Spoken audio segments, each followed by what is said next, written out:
గౌరవనీయులు ముఖ్య అతిథిగా వచ్చేసిన మన గౌరవనీయులు చొప్పదండి ఎమ్మెల్యే గారు, ప్రభుత్వ పాఠశాలలో చదువుతున్నటువంటి పిల్లలకి ఉచిత పాఠ్య పుస్తకాలు, నోట్బుక్లు మరియు యూనిఫామ్ల పంపిణీ కార్యక్రమానికి విచ్చేసినటువంటి గౌరవ ఎమ్మెల్యే గారు, కలెక్టర్ మేడం గారు మరియు ఇతర ప్రముఖులందరికీ కూడా స్వాగతం, సుస్వాగతం. సమావేశానికి హాజరైనటువంటి అమ్మ ఆదర్శ పాఠశాల కమిటీ సభ్యులు, తల్లిదండ్రులు, విద్యార్థులు, పుర ప్రముఖులు, పెద్దలందరికీ కూడా నా యొక్క నమస్కారాలు. ప్రైవేట్ పాఠశాలలు గొప్పవి, ప్రభుత్వ పాఠశాలలు తక్కువ అని కాకుండా ప్రతి ఒక్కరు కూడా ప్రభుత్వ పాఠశాలకు మీ పిల్లల్ని పంపించి ఏర్పాటు చేయండి. ఈ ప్రభుత్వ పాఠశాలలో ఎలాంటి ఫెసిలిటీ ఏర్పాటు చేయడానికి ప్రభుత్వం సిద్ధంగా ఉంది. ఇక్కడ ఎమ్మెల్యేగా మీకు ఏ అవకాశం, ఏ ఫెసిలిటీ కావాలన్నా మీ స్కూల్లో చేయడానికి నేను సిద్ధంగా ఉన్నా. కలెక్టర్ గారు సిద్ధంగా ఉన్నారు, మన రాష్ట్ర ప్రభుత్వ గౌరవ ముఖ్యమంత్రి రేవంత్ రెడ్డి గారు సిద్ధంగా ఉన్నారు. ప్రతి ఒక్కరు కూడా ప్రభుత్వ పాఠశాలలో ఎంచుకోవాలని చెప్పి మీ అందరినీ కోరుతూ, ఇలా దేశ భవిష్యత్తు నిర్మాణం తరగతి గదిలోనే ప్రారంభమవుతుంది. అలాంటి గొప్ప అవకాశం ఇలా టీచర్లకు ఉంది. టీచర్లు కూడా మీరందరూ మీ పిల్లల్ని ఎలా అయితే ఇంట్లో ట్రీట్ చేస్తుండ్రో, మీ పాఠశాల పిల్లలు కూడా మీ పిల్లలుగా భావించి స్పెషల్గా ఫోకస్ పెట్టి వాళ్ళందరినీ కూడా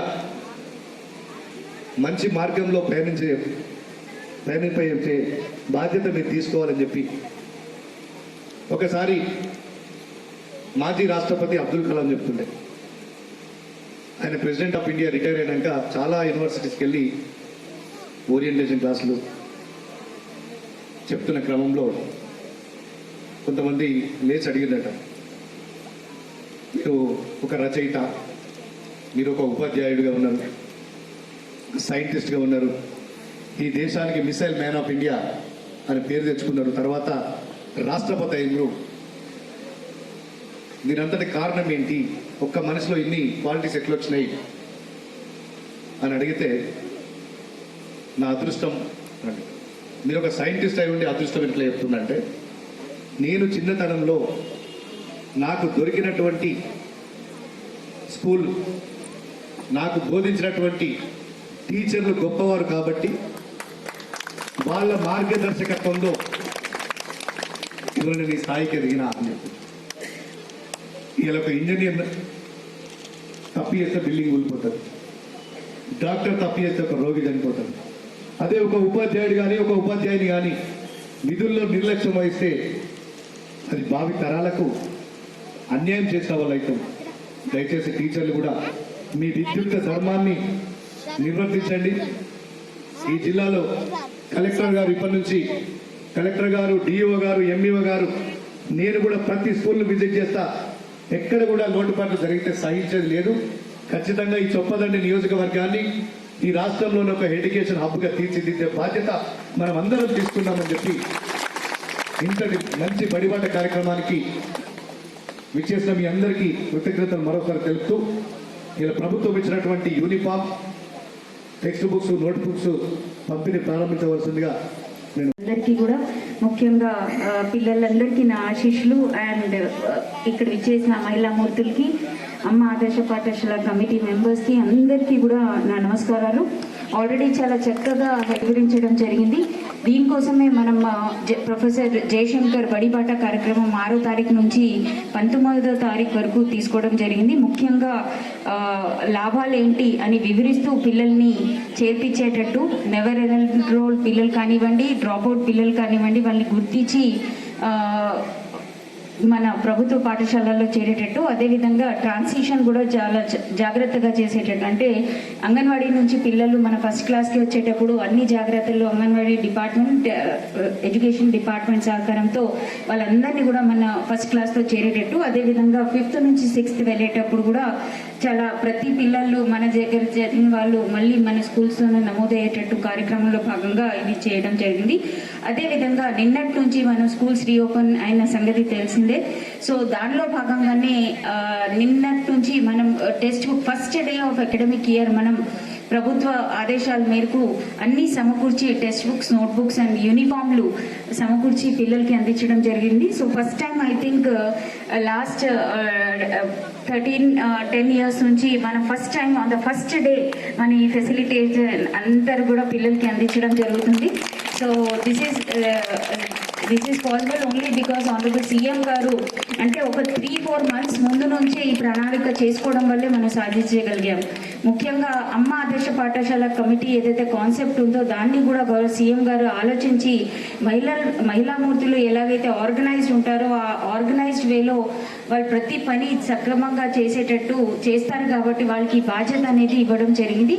ప్రతి అంశంలో అంటే ఎలాగైతే ప్రైవేట్ స్కూల్స్లో ఒక యాజమాన్యం ఉంటుందో దానికి ధీటుగా అమ్మ ఆదర్శ పాఠశాలల కమిటీలు కూడా పనిచేయాలనే ఉద్దేశంతో ప్రతి వర్క్ కూడా ఒక స్కూల్కి సంబంధించిన నిర్వహణ కానివ్వండి, ఇతర అంశాలు మిడ్ డే మీల్ కానివ్వండి, ప్రతి అంశంలో కూడా మీ ఇన్వాల్వ్మెంట్ ఉంటూ 100% మీరు ప్రతిరోజు కూడా ఎవరో ఒక కమిటీ మెంబర్ ఒక బాధ్యత తీసుకుని తప్పనిసరిగా వచ్చి విజిట్ చేస్తే ఇంకా బాగా మన ప్రభుత్వ పాఠశాల నడిపించే అవకాశాలు ఉన్నాయి. కాబట్టి మీకు ఈ పెద్ద బాధ్యత గౌరవ సీఎం గారు ఇవ్వడం జరిగింది. సో దీనికి ఆయన ఆశయాలకి తగినట్టు మీరందరూ పని చేస్తారని భావిస్తున్నారు. దీనిలో భాగంగానే మన కమిటీ ఫామ్ చేసి అన్ని వర్క్స్ కూడా ఏవైతే చిన్నపాటి వర్క్స్ డ్రింకింగ్ వాటర్ కానివ్వండి, ఎలక్ట్రిఫికేషన్, మైనర్ మేజర్ రిపేర్స్, దాంతోపాటు టాయిలెట్స్ రిపేర్స్ అండ్ కొత్త టాయిలెట్స్, ఇవన్నీ కూడా అమ్మ ఆదర్శ పాఠశాల కమిటీల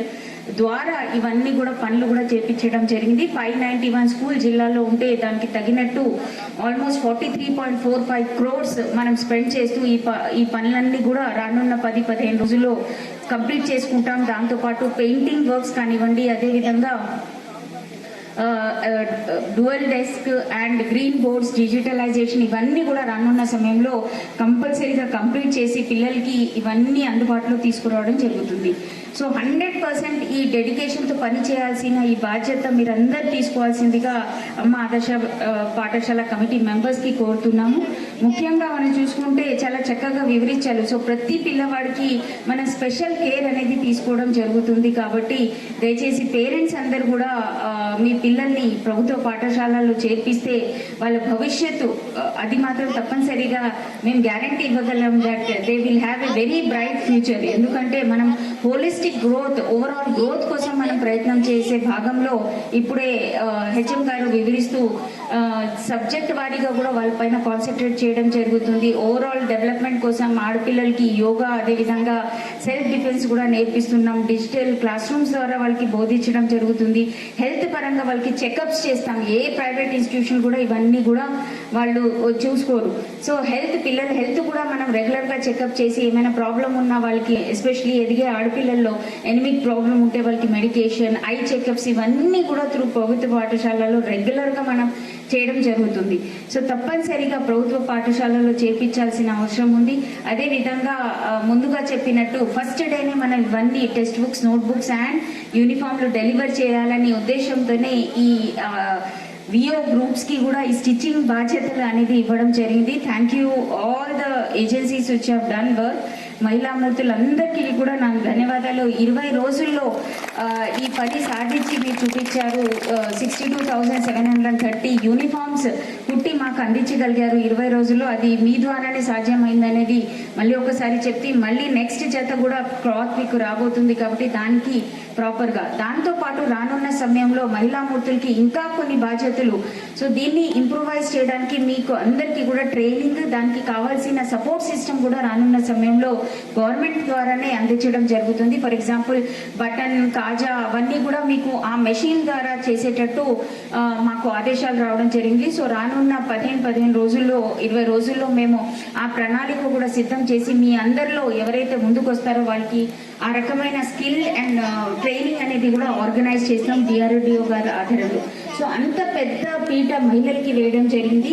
ఎక్స్పెక్టింగ్ దట్ మీరు 100% డెలివర్ చేస్తారనే ఉద్దేశంతో. సో మీ అందరికీ కూడా నా రిక్వెస్ట్ ఏంటంటే దయచేసి 100% ఇన్వాల్వ్ అవుతూ కమిటీ మెంబర్స్గా కానివ్వండి, విఓలుగా కానివ్వండి, భావి తరాల కోసం మనం పని చేస్తున్నామనే ఉద్దేశంతోనే మీకు ఈ బాధ్యత అనేది ఇవ్వడం జరిగింది. కాబట్టి దయచేసి దానిలో 100% డెలివర్ చేస్తారని ఆశిస్తున్నాను. అదేవిధంగా టీచర్స్తో కూడా నా విజ్ఞప్తి ఒకటే, అన్ని సమకూర్చే బాధ్యత గవర్నమెంట్ తీసుకోవడం జరిగింది.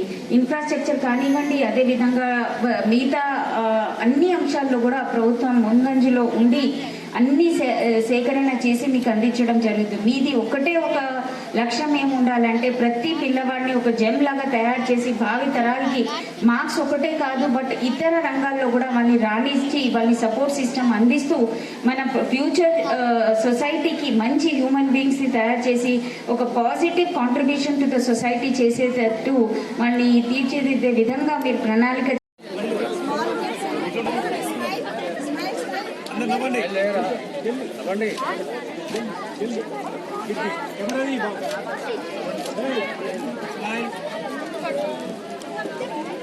నేను